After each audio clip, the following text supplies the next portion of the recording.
South America has a dark side filled with crime, mystery, and shocking tales of individuals who chose a terrifying path. Today, we're diving into the stories of the top 10 most terrifying serial killers in South America, examining their childhoods, upbringings, and the chilling crimes that left a trail of fear. We'll also look at their current statuses. Are they still alive, or have they met a different fate? Viewer discretion is advised. Number 10. Pedro Rodrigues Filho, also known as Pedrinho Matador, was born in Brazil in 1954. He had a traumatic childhood filled with violence. His father was a well-known criminal who was abusive towards both Pedro and his mother. This environment of brutality deeply impacted him, leading to a fierce sense of vengeance. At just 14, Pedro killed his first victim, his own father, to avenge his mother's death. Afterward, he went on a rampage in prisons, claiming to have murdered over 70 people. Mostly criminals he believed deserved punishment. Pedro's upbringing in a violent household shaped his views on justice and cultivated his desire to inflict pain on others. Pedro was sentenced to 128 years in prison, but was released on parole in 2007. In 2023, he died of multiple gunshot wounds in the southeastern city of Mogi das Cruzes. Number 9. Luis Garavito, known as El La Bestia, or the Beast, was born in Colombia in 1957. Growing up in a poor family, he faced extreme neglect and physical abuse at the hands of his alcoholic father. Garavito's childhood was filled with trauma, which manifested as severe mental health issues later in life. His violent upbringing led him to target vulnerable young boys, tricking them into trusting him before committing horrific acts.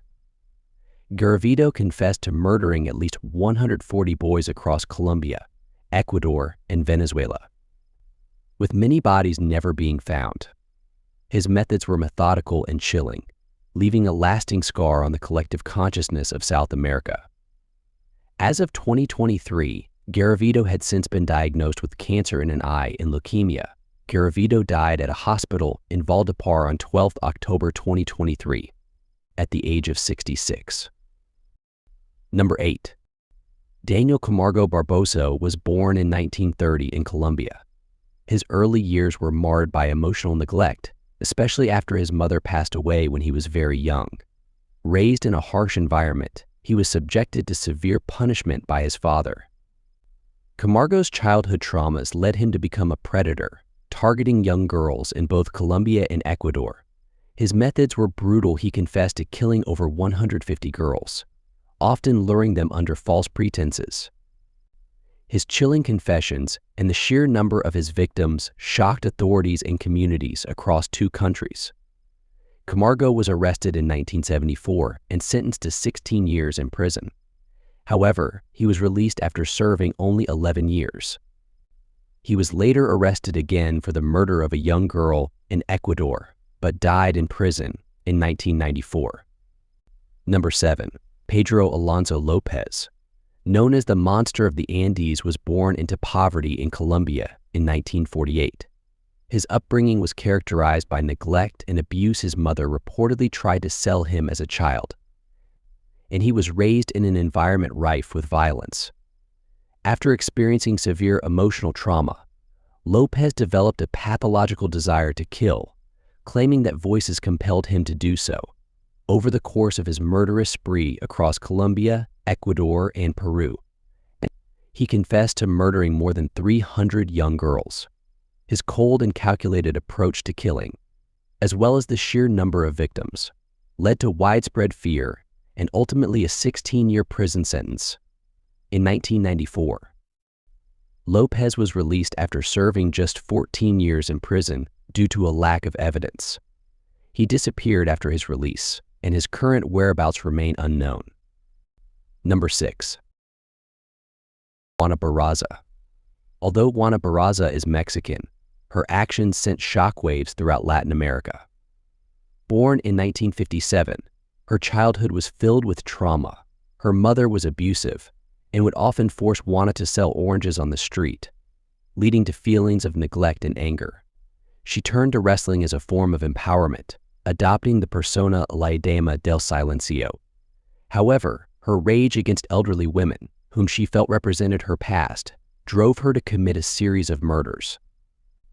Barraza confessed to killing at least 16 elderly women, luring them into her home under the guise of helping them. Juana Barraza was arrested in 2006 and sentenced to 759 years in prison. She remains incarcerated and is currently serving her sentence in Mexico. Number 5.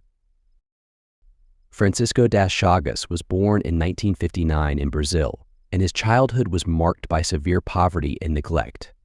Raised in a tumultuous environment, he faced physical and emotional abuse, which set the stage for his later violent behavior. Over nearly 2 decades, das Chagas became infamous for targeting young boys, claiming he felt an overwhelming urge to kill. He was arrested in 2003, having confessed to the murder of over 14 children. His horrifying methods, including dismemberment, and the vulnerability of his victims created widespread panic across Maranhão, making him one of Brazil's most feared serial killers. Francisco das Chagas was apprehended and was sentenced to 580 years in prison. Number 4. Gerson Gilberto Perez Valera, born in 1974, is a chilling example of how a violent upbringing can result in horrific outcomes. Growing up in a severely impoverished neighborhood in Venezuela, he faced abuse and violence from a young age.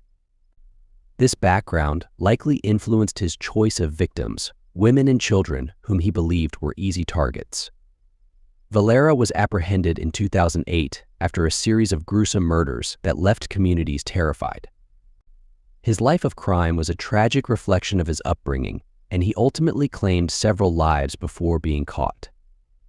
Perez Valera's victims were mostly women, often young, whom he lured with promises of assistance or friendship before attacking them. As of 2023, Valera is serving a lengthy prison sentence in Venezuela, but specific details about his incarceration are sparse. Number 3. Dorangel Vargas, known as the Hannibal Lecter of the Andes, was born in 1965 in Venezuela. His upbringing was filled with violence and indifference, with reports of severe childhood trauma shaping his psychological profile. He was a drifter, living on the streets and often resorting to petty crime. As his mental state deteriorated, he began to commit murders and even boasted about consuming the flesh of some of his victims. Vargas was arrested in 1999 after the discovery of multiple remains in the areas he frequented. Vargas was sentenced to 20 years in prison. He is currently incarcerated and has not been retried because of his mental state. He once said that he had killed and eaten at least 10 men in a period of 2 years preceding his arrest in 1999. He declared that men's meat tastes better than women's and that he avoided eating fat people because of high cholesterol levels. Number 2. Pedro Pablo Nakata Ludena, known as the Apostle of Death, was born in 1950 in Peru. His childhood was filled with neglect and a sense of abandonment, leading him to develop a warped perception of justice. He believed he was on a divine mission to eliminate sinners, which fueled his violent tendencies. Nakata was active during the late 1990s and was ultimately convicted of murdering around 25 people, often luring his victims with promises of help before turning on them. Nakata was sentenced to 35 years in prison in 2006. He remains incarcerated in Peru, but his specific status has been difficult to track over the years. Number 1. Gilberto Antonio Chamba, known as the Monster of Macala, is a serial killer from Ecuador who murdered numerous women both in his home country and later in Spain. Chamba was born on October 5, 1963, in Machala, Ecuador, and spent his early years with a military background, serving as a corporal in the Ecuadorian army before becoming a taxi driver. His criminal activities first came to light in Ecuador, where he targeted young female students, murdering at least 8 victims. In 1993, he was convicted and sentenced to 16 years in prison, but was released early in 2000 due to a clemency law passed that year, which reduced his sentence by half. After his release, Chamba moved to Spain, where he obtained a job as a parking attendant in Lleida. In 2004, he committed another murder in Spain, targeting a young woman, Maria Isabel Bascanana, whom he violently killed and left in her car. Following this murder, he was arrested by Spanish authorities and sentenced to life imprisonment in 2006. Chamba has remained in prison in Spain ever since, with no possibility of early release due to the severity of his crimes.